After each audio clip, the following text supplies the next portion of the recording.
18 months after Project Ares began, President Choi Hee-young stood in the former Consortium Council chambers on Vexari Prime.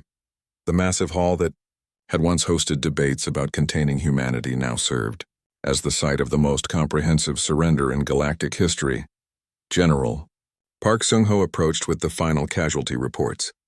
Madam President, the numbers are confirmed. Total alien civilian deaths from our infrastructure operations, 0.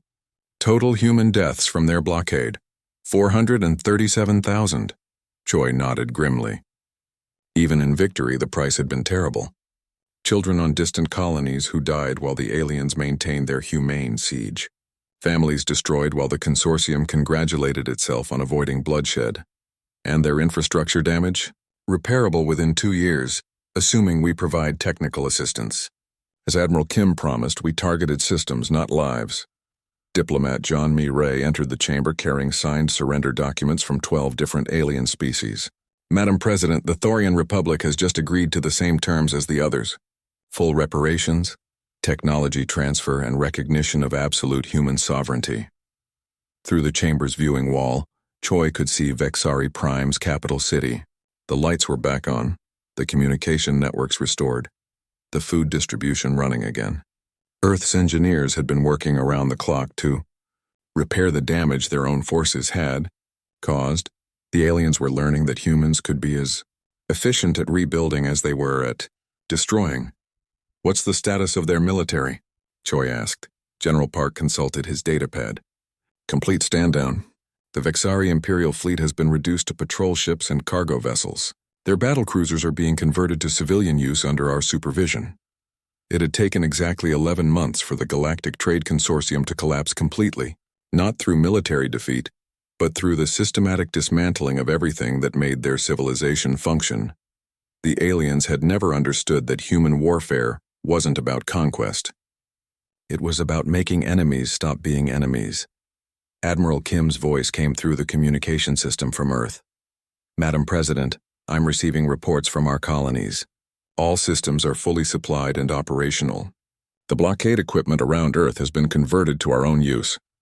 Any remaining resistance? None. The few species that haven't formally surrendered are maintaining complete neutrality. They want nothing to do with us. Choi smiled at that. Fear was a powerful motivator for peace.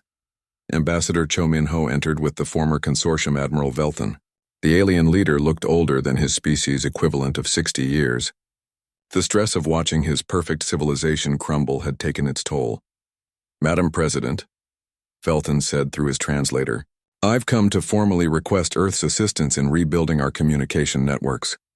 Our people are struggling with the isolation.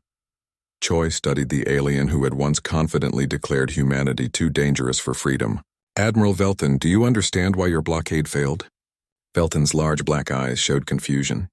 Your species fights differently than we anticipated. We studied your military history, but you studied the wrong wars, Choi finished. You looked at conflicts between human nations, not conflicts where humanity's survival was threatened. We didn't understand the difference. Diplomat Jian spoke up. Admiral, your species tried to slowly murder our children while calling it humane. You thought you could avoid consequences by avoiding direct killing. We were trying to contain a dangerous species without bloodshed. Velton protested. You were threatening our species while keeping your own safe, General Park replied coldly. That was your mistake. Choi walked to the viewing wall and looked out at the alien city. Admiral Velton, do you know what human total war actually means? We learned.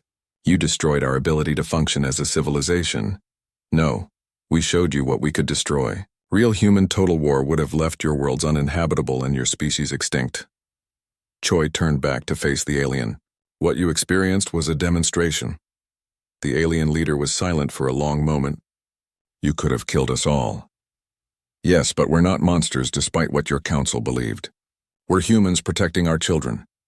Dr. Park Ji-won entered the chamber with final scientific reports. Madam President, our analysis of consortium technology is complete. Their peaceful cooperation made them incredibly efficient but also incredibly vulnerable. How so?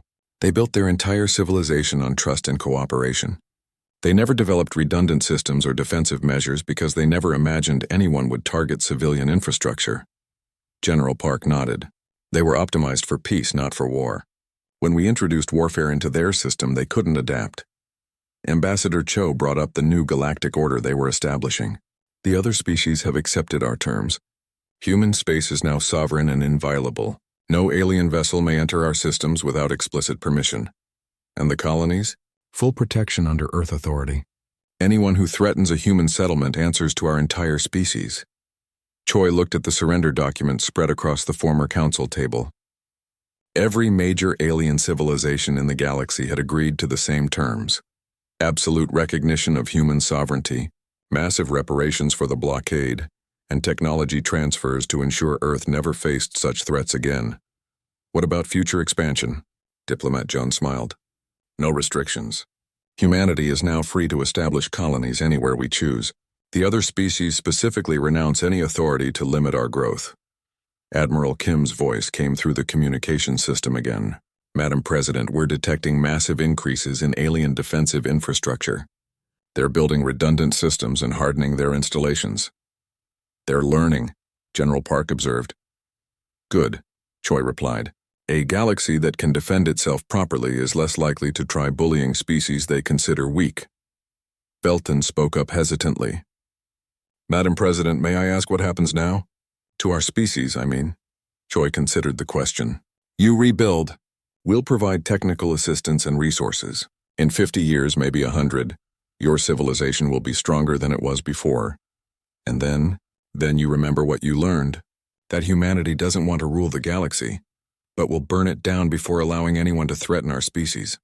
Dr. Park activated a display showing the current galactic situation.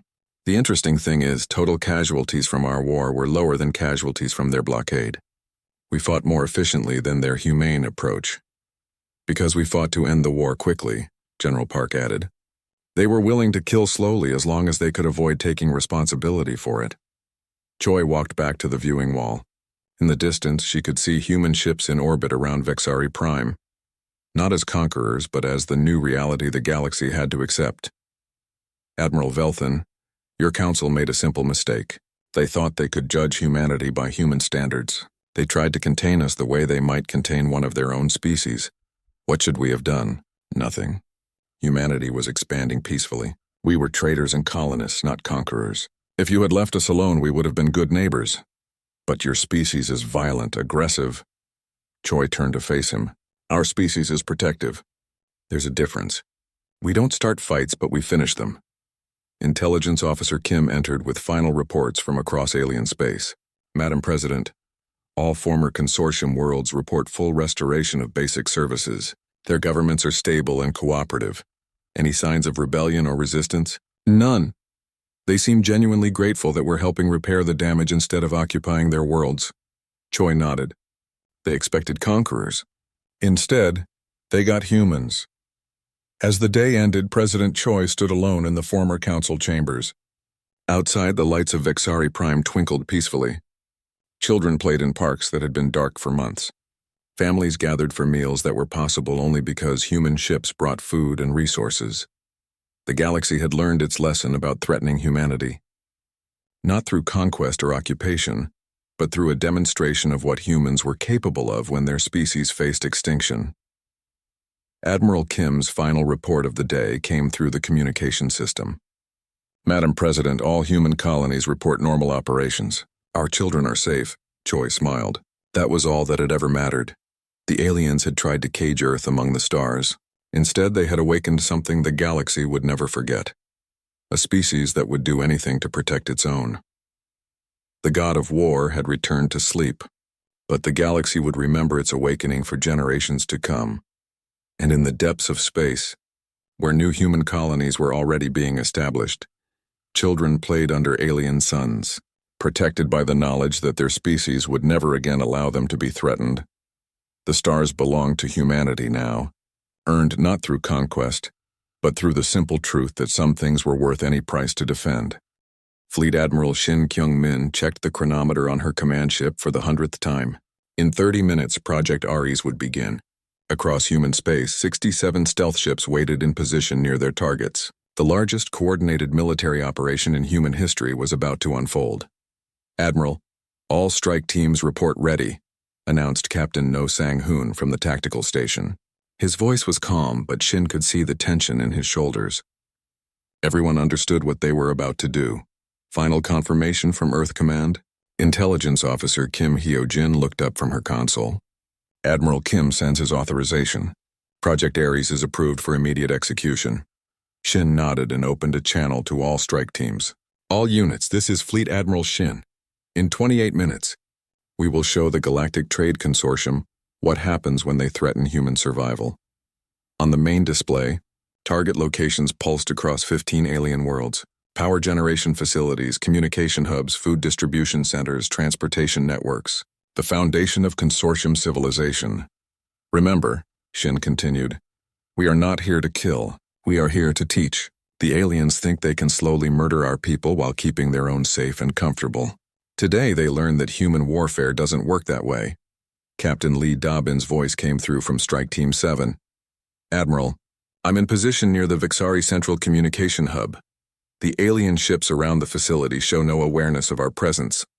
Similar reports came in from all teams. The alien defenses were designed to stop conventional military attacks, not the kind of infiltration operation Earth had planned. Dr. Park Ji-won's analysis had been correct. The consortium had never faced an enemy that targeted civilian infrastructure. Their security focused on protecting military assets, not the systems their society depended on. 15 minutes to operation start, announced the navigation officer. Shin studied the tactical display. Each red dot represented a strike team positioned near critical alien infrastructure. When those dots turned green, the consortium's perfect civilization would begin to collapse. Admiral, Intelligence Officer Kim called out, I'm intercepting alien communications. They're still discussing their humane solution to the human problem. What are they saying? Consortium Admiral Velthan is reporting to their High Council about the success of the blockade. He's recommending they maintain the siege for another 6 months to ensure complete human surrender. Captain No looked up from his station. They think they're winning. They are winning, Shin said quietly. Our colonies are dying. Our people are suffering. They've successfully caged us in our home system. She paused, looking at the countdown timer. But they've made one critical error. They think caging a dangerous animal makes it safe. They're about to learn that caging a dangerous animal just makes it desperate. 10 minutes to operation start. Shin activated a private channel to Admiral Kim on Earth. Sir, all teams are in position. Are you certain about this course of action? Kim's voice was heavy with the weight of command. Kyungmin, I've just received reports that New Seoul Colony has lost life support for 3,000 children. The aliens' humane blockade is murdering them slowly. Understood, sir. The consortium wants to treat this like a police action. They're about to learn the difference between police work and war. 5 minutes to operation start. Shin opened the channel to all strike teams again. Final weapons check. Remember, we target infrastructure only. Our goal is disruption, not destruction. We want their civilization paralyzed, not eliminated. The responses came back quickly. All teams reported ready. Captain No brought up the psychological warfare component. Admiral, the propaganda broadcasts are prepared. As soon as we begin the strikes, we'll flood their communication networks with our message. What's the message? Simple. Every hour their blockade continues, another piece of their infrastructure disappears.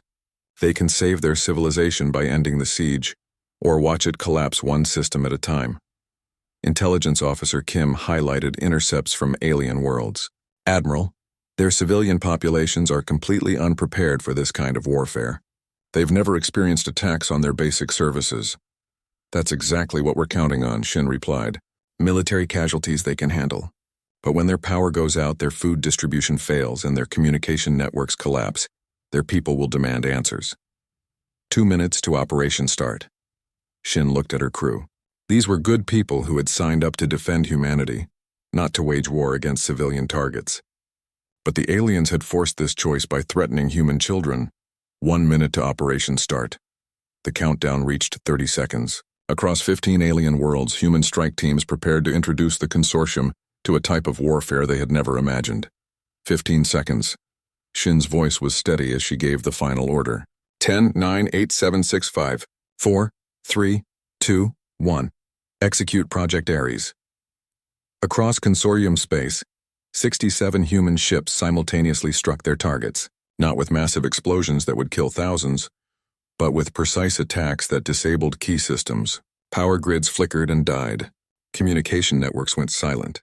Food distribution centers shut down. Transportation hubs stopped functioning. Strike Team 1 target neutralized. Vexari Central Power Grid is offline. Strike Team 4 communication hub disabled. Estimated 12 worlds now cut off from the network. Strike Team 15 food distribution center down. 3 billion aliens just lost access to imported food supplies. The reports came in rapid succession.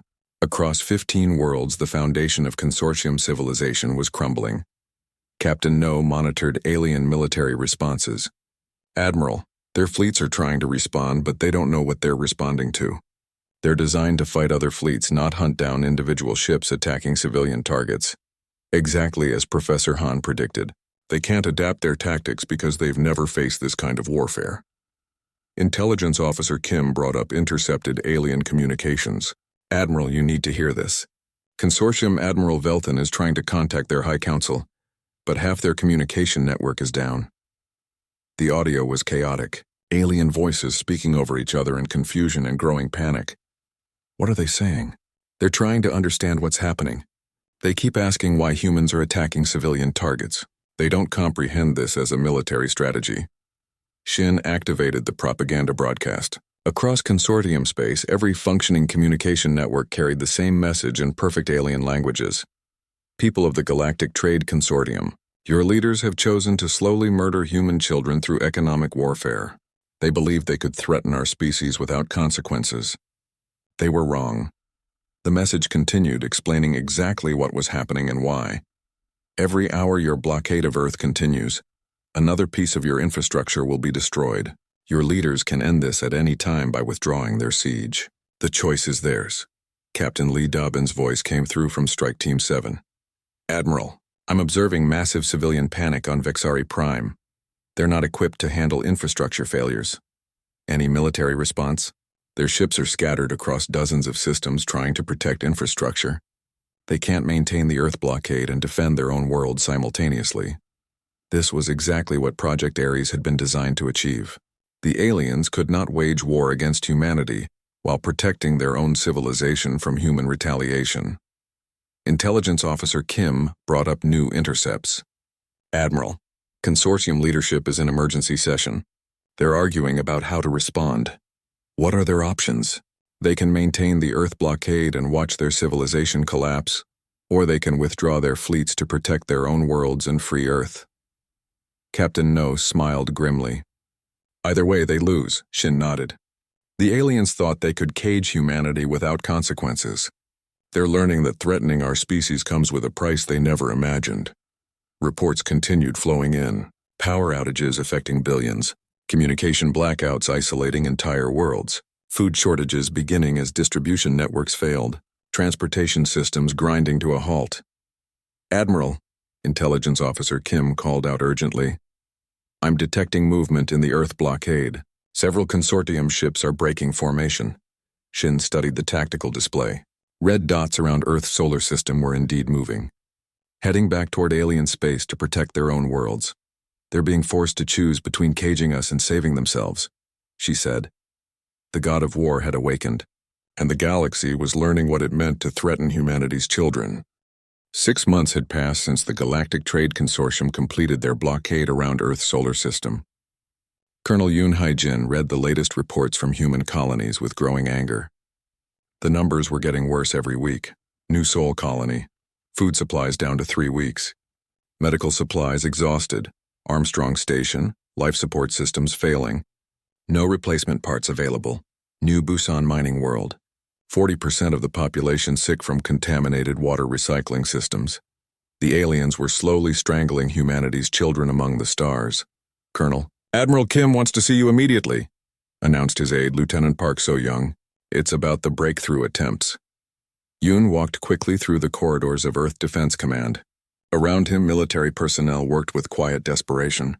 Everyone knew that time was running out. Admiral Kim looked older than his 52 years when Yoon entered his office. The stress of 6 months of failed rescue attempts had worn on all of them. Hae-jin, sit down. We need to talk about changing our approach. Yoon took a seat across from the Admiral's desk. The alien defenses are too strong. Every time we try to break through their gravitational barrier, they adapt faster than we can. I know. We've lost 12 ships trying to punch through their blockade. Good ships with good crews. Kim's voice was heavy with grief. The aliens always disable our vessels instead of destroying them. They rescue our crews and send them back to Earth with messages about surrender. They want us to give up without a real fight. Exactly. They're treating this like a police action, not a war. Kim stood and walked to a wall display showing the tactical situation. Red zones marked alien control around every human colony.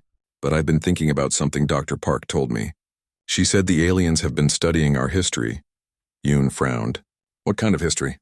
Our wars. Our military tactics. Everything we've done as a species. Kim touched a control and the display changed to show Earth itself. But here's what's interesting. They've only studied our conventional conflicts. Nation against nation. Army against army. I don't understand. Kim turned back to Yoon. They understand human military organization and strategy. They know how we fight wars between countries. But they don't understand total war. They don't know what humans do when their entire species is threatened. Dr. Park Ji-won entered the office carrying a data pad. Admiral, I've finished my analysis of alien communications. You were right to ask me to study their psychology. What did you find? The consortium species have never experienced what we would call total warfare. Their conflicts are always limited. They fight over territory or resources, but they never try to completely destroy an enemy civilization. Park activated her data pad, showing alien ship formations. Look at their blockade pattern. It's designed to contain us, not to kill us. They could have destroyed every human colony in the first week, but they didn't. Yoon studied the display. They want us alive but trapped. Yes, because they're afraid of what might happen if they push us to extinction. They've read about human history when survival was at stake. The problem is they think they're being smart by avoiding that trigger. Kim smiled grimly. They think they can slowly squeeze us until we give up. But they're wrong, Park continued. They're still threatening human survival, just more slowly. And that gives us time to show them what they really should have feared. Engineer Kang So-young's voice came through the communication system. Admiral, I need to show you something in the research lab. It's about Project Ares. The three officers walked through the underground levels of Earth Defense Command until they reached a restricted area. Kang was waiting with several other scientists and a man Yoon didn't recognize. Colonel Yoon, this is Professor Han Dong-woo. He was the original designer of Project Ares before it was shelved 10 years ago. Han was a thin man with sharp eyes. Admiral Kim, I understand you're interested in reactivating the project. Remind me what Project Ares was designed to do. It was a strategic warfare system based on total conflict principles. Not just military engagement, but complete systematic destruction of an enemy's ability to function as a civilization. Yoon felt a chill. You're talking about genocide. No, Han said firmly. Genocide is killing people. This is about killing the systems that allow a civilization to exist. Infrastructure, economy, communication, supply chains. Make it impossible for them to continue their way of life. Dr. Park nodded. The aliens can handle military losses. Their technology is superior to ours in direct combat, but they've never faced an enemy that targets their civilian support systems. Engineer Kang activated a holographic display showing various alien worlds. I've been studying consortium infrastructure for months. Their entire civilization depends on trade and cooperation between worlds. They have centralized systems that would be vulnerable to coordinated attacks. You want to destroy their economy? Yoon said. I want to destroy their ability to maintain a blockade around Earth while their own worlds burn. Kim replied. They think they can slowly starve our colonies while keeping their own people safe and comfortable. Han pointed to the display. Project Ares would coordinate simultaneous strikes against key infrastructure targets across consortium space. Not military targets, but the foundations their society depends on. Power generation, food distribution, communication networks, transportation hubs, Kang added. Everything that keeps their civilization running smoothly. Yoon looked at the scope of what they were planning. This would affect billions of alien civilians. Yes, Kim said without hesitation. Just like their blockade is affecting millions of human civilians. The difference is, we're not trying to kill them. We're trying to make their leaders understand that they can't threaten human survival without consequences. Dr. Park brought up new data. The aliens think they understand human warfare because they've studied our military history, but they've never seen what we do when our species faces extinction. They're about to learn, Kim said. Major Lim Yu-jin entered the lab, carrying a sealed case. Admiral, the new ships are ready for testing. The prototypes based on captured alien technology. How many do we have? Enough for the first phase. They're fast, stealthy, and designed for hit-and-run operations against civilian targets. Yoon studied the faces around him. These were good people, scientists and soldiers who had dedicated their lives to protecting humanity. Now they were planning something that would have been unthinkable before the blockade. Admiral, are we sure about this? Once we start targeting their civilian infrastructure, there's no going back. Kim looked at a display showing the latest casualty reports from human colonies. Children dying from preventable diseases, families facing starvation, people who had trusted Earth to protect them. They made the choice when they decided to slowly murder our people. They thought they could avoid consequences by avoiding direct attacks. His voice hardened. They were wrong. Dr. Park pulled up intercepted alien communications. Look at this. They're actually congratulating themselves on handling the human problem without bloodshed. They think they're being humane. While our children die, Kang said quietly. Kim activated the secure communication system. All department heads priority meeting in 1 hour. Authorization code Ares 77. As the team prepared to leave, Yoon stopped the Admiral. Kim, once we activate Project Ares, the aliens will understand what kind of enemy they're really facing. Good, Kim replied. Maybe then they'll understand why their ancestors should have been afraid of us. Outside Earth's atmosphere, consortium blockade ships continued their patient vigil, confident that human resistance would collapse within months. Their crews felt proud of their humanitarian approach to containing a dangerous species. They had no idea that deep beneath Earth's surface, humanity was preparing to teach the galaxy a lesson about the difference between violence and total war. Admiral Kim Tae-ho stood on the bridge of the Earth defense ship Seoul, watching the stars through the massive viewing window. At 52 years old, he had seen humanity spread across 30 star systems in just 3 decades. Each new colony brought hope for Earth's growing population. Each new trade route meant prosperity for human families. Today, that hope was about to die. Admiral, incoming transmission from the Galactic Trade Consortium, reported Communications Officer Lee Dabin. Her voice was steady, but Kim could hear the worry underneath. Everyone knew what this message would contain. Put it on screen, Kim ordered. The alien face that appeared was Vexari, with pale blue skin and large black eyes that showed no emotion. Ambassador Zelthan had been the consortium's voice for months, delivering warnings that humanity was expanding too fast, taking too much space, threatening the established order. Admiral Kim Tae-ho of Earth, Zelthan began, his translated words cold and formal. The Galactic Trade Consortium has reached a final decision regarding human expansion in our galaxy. Kim said nothing. Around the bridge, his crew waited. Effective immediately, all trade with human worlds is banned. No consortium member will sell resources, technology, or food to any human settlement. Your species has 30 days to withdraw from all colonies beyond your home system. If you refuse, you will face complete isolation until you comply. The transmission ended. The bridge fell silent. Dr. Park Ji-won, Earth's chief scientist, stepped forward from where she had been watching.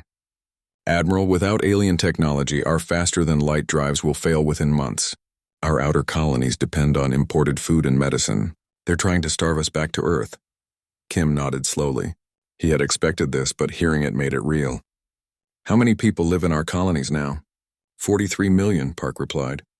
Most are families with children. They went to those worlds to build new lives. Captain Lee Dobbin looked up from her station. Sir, I'm getting reports from all sectors. Alien ships are already turning away our cargo vessels. They're not attacking, just blocking everything. Kim walked to the tactical display showing human space. Red markers appeared around each colony world indicating consortium blockade ships. The aliens had planned this perfectly. They want us contained, Kim said quietly. They think we're too dangerous to roam free in their galaxy. Ambassador Cho Min-ho's voice came through the communication system from Earth. Admiral, I've just finished speaking with the Galactic Council. The vote was unanimous among all member species. They consider humans too aggressive for unrestricted expansion. Kim activated his reply channel. What exactly did they say, Ambassador? They called us unpredictably violent and historically prone to conflict. They believe that if they don't stop us now, we'll eventually threaten their peaceful civilizations. Dr. Park frowned. That's ironic considering they're the ones declaring economic war on us. They don't see it as war, Cho continued. They see it as pest control, keeping a dangerous species contained where it can't hurt anyone. Kim felt anger rising in his chest but kept his voice calm. Any response from our allies? The few species that traded with us are too afraid to oppose the consortium. We're completely alone. The Admiral looked at his crew. These were good people, dedicated to protecting Earth and its children among the stars. Now they were being told that humanity was too savage to deserve freedom. Sir, Lee Dobbin called out, long-range sensors are detecting massive gravity distortions around our solar system. They're setting up some kind of barrier. The main screen switched to show space around Earth. Huge alien ships were positioning themselves at specific points, creating a web of gravitational fields. Kim had seen this technology before during the colonial wars. The aliens could prevent ships from entering hyperspace, trapping them in normal space where travel between stars took centuries instead of days. A cage, Kim said. They're building a cage around our entire solar system. Engineer Kang So-young's voice came through from the engine room. Admiral, if they complete that barrier, no Earth ship will be able to leave. We'll be trapped here while our colonies slowly die. Kim closed his eyes for a moment, thinking of the children on those distant worlds, families who had trusted Earth to protect them, people who had given up everything to build humanity's future among the stars. When he opened his eyes, his expression was hard. Contact all fleet commanders. Full tactical meeting in 1 hour. What are your orders, sir? Lee Dobbin asked. We're going to try breaking through their blockade, if they want to treat us like animals in a cage. They're about to learn why cages need to be very, very strong. Dr. Park moved closer to the Admiral. Kim, I've been studying their communications. There's something strange about their approach. They could easily destroy our colonies or kill our ships, but they're not. They're specifically avoiding casualties. What do you mean? They're afraid of us, Park said. Not afraid of our current military power, but afraid of what we might become if they push us too hard. I think they've studied human history. Kim considered this. Earth's history was full of examples of what happened when humans were cornered. When their survival was threatened, they became something different, something their enemies rarely survived. They want to contain us without making us desperate, he said. Exactly. They think if they squeeze slowly, we'll give up peacefully. Kim looked back at the display showing their trapped colonies. 43 million humans, including children, depending on Earth for rescue. The aliens thought they could force humanity to abandon its own people to save itself. They had made a serious mistake. Dr. Park, I want you to review every piece of human military history. Focus on what happened when we were outnumbered and outgunned. Admiral, the aliens think they know us. They think we're predictably violent. Let's show them the difference between violence and war. Kim activated the ship-wide communication system. All hands, this is Admiral Kim. The aliens have declared that humanity is too dangerous for freedom. They've caged us in our home system and left our people to die among the stars. They believe we'll surrender rather than fight a war we cannot win. He paused, looking out at the alien ships surrounding Earth's solar system. They're about to learn that the most dangerous thing you can do to a human is threaten their family. All ships prepare for combat operations. We're going to remind the galaxy why they were right to fear us. The bridge crew began working with grim determination. Outside, alien ships continued building their gravitational prison around Earth. They thought they had successfully contained the human threat. They had no idea what they had actually done. Professor Han Dong-Wu stood before the largest gathering of Earth's military leadership in decades. Admiral Kim had called together every fleet commander, intelligence officer, and strategic planner on the planet. In the secure briefing room deep beneath Geneva, the weight of humanity's future pressed down on everyone present. 10 years ago, Project Ares was considered too dangerous to implement, Han began, his voice steady despite the magnitude of what he was proposing. The concept was simple. If humanity ever faced extinction, we would not go quietly into the dark. The holographic display showed the Galactic Trade Consortium's vast network of worlds, trade routes, and infrastructure. Thousands of planets connected by commerce, cooperation, and shared technology. The aliens understand human military tactics, Han continued. They've studied our wars, our strategies, our weapons. But they've made a critical error. They think they know what human warfare looks like. General Park Chung-ho, Earth's senior ground forces commander, leaned forward. What do you mean? Dr. Park Ji-won activated a new display showing human historical conflicts. They've studied armies fighting armies, nations conquering territory, traditional warfare with rules and limitations. But they've never seen total war, Han said.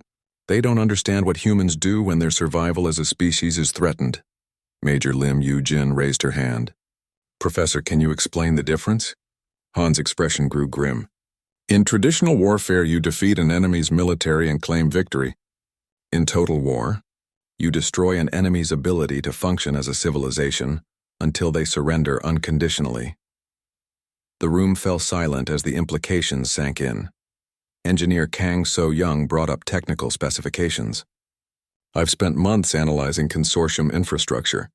Their entire civilization depends on interconnected systems.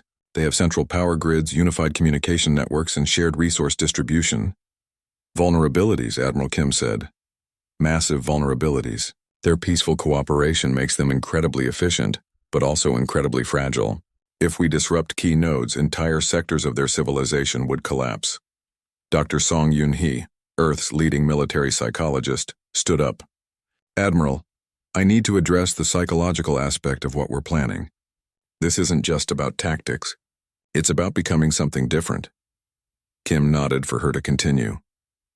The aliens think they know us because they've studied our past conflicts. But those were wars between human groups. This is different. This is our species fighting for survival. Song activated psychological profiles of human behavior under extreme threat. When individual humans face extinction, they become unpredictable and dangerous. When our entire species faces extinction, we become something the galaxy has never seen. Commander Bae Jun-sik, captain of Earth's most advanced stealth ship, spoke up. What exactly are we talking about doing? Professor Han brought up the operational overview. Phase 1. We identify critical infrastructure targets across consortium space. Not military targets, but the systems their civilization depends on.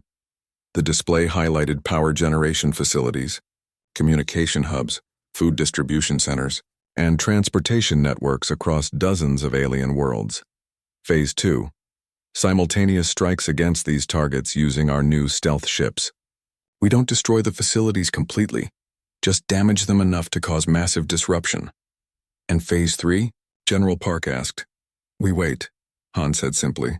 We let the consortium leadership watch their perfect civilization falling apart while Earth's blockade continues. They'll have to choose between maintaining their siege or saving their own people. Admiral Kim stood and walked to the display. The aliens think they're being smart by avoiding direct confrontation. They believe they can slowly squeeze us until we surrender peacefully. He touched a control, and the display changed to show human colonies. Red indicators marked settlements where people were already dying from the blockade. They're wrong. They've crossed the line that no species should cross with humanity. They've threatened our children. Intelligence Officer Kim Hyo-jin activated classified reports. Admiral, our deep cover operatives have confirmed something important. The consortium leadership is actually proud of their humane approach to the human problem. What do you mean? They're bragging to their populations about containing a dangerous species without bloodshed. They think they're morally superior to us because they're not directly killing anyone. Dr. Park shook her head. While our people starve, exactly. They don't see economic warfare as real warfare. To them, this is just a police action to contain a troublesome species. Professor Han brought up the final phase of Project Ares. Once we begin operations, there's no going back. The aliens will realize they're facing something they don't understand, human total war. Major Lim stood up. Sir, I've been testing the new strike ships. They're based on captured alien technology, but modified for hit-and-run operations, fast, stealthy, and designed to target civilian infrastructure. How many ships do we have ready? 67 fully operational. Enough to hit multiple targets simultaneously across consortium space. Admiral Kim looked around the room at the faces of Earth's leadership. I want to be clear about what we're discussing. This isn't a military campaign in any traditional sense. This is about making the aliens understand that they cannot threaten human survival without facing consequences they never imagined. Commander Bae raised a concern. Admiral, Once we start targeting their civilian infrastructure, they'll retaliate against our colonies. They're already killing our colonists, Kim replied coldly. The only difference is they're doing it slowly and calling it humane. Dr. Song stepped forward. There's something else we need to consider. The psychological impact on our own people. Once we activate Project Ares, we're acknowledging that we're willing to become something the galaxy will fear. Good, General Park said. Maybe they should fear us. Maybe if they had feared us from the beginning, they wouldn't have thought they could cage us. Engineer Kang brought up technical details. The beauty of targeting their infrastructure is that it's reversible. If they surrender, we can help them rebuild. If they continue the blockade, we can systematically dismantle their entire civilization. Professor Han nodded. The aliens think they understand human nature because they've studied our history, but they've only seen what we do to each other. They're about to learn what we do to threats against our species. Admiral Kim activated the secure communication system. All department heads prepare for immediate implementation. Authorization Ares Alpha 01. The room buzzed with activity as officers began coordinating the largest military operation in human history. Dr. Park approached the Admiral.